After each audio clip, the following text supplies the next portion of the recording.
ចាសួស្តីអ្នកនរគ្នានេះគឺជាបាយដែលខ្ញុំហើយនឹងបងស្រីត្រៀមអង្គុយចាំដាក់បាតលោកនិយាយទៅជីវិតអ្នកនរគ្នាអើយគឺអត់ទៀងទេយើងត្រូវតែប្រឹងធ្វើបុណ្យធ្វើទានតាមដែលយើងអាចទៅធ្វើបានអញ្ចឹងណាចានិយាយទៅមិនថា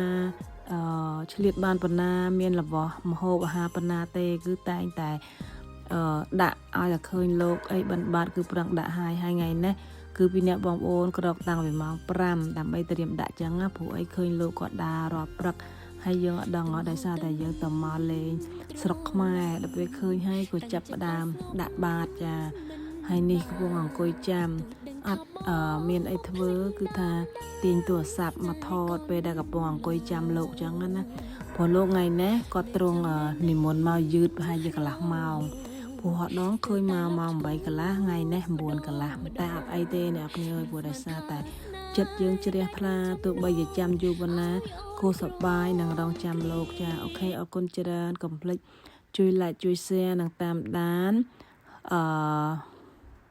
YouTube រីរ៉ាបន្តទៀតเนาะអរគុណច្រើន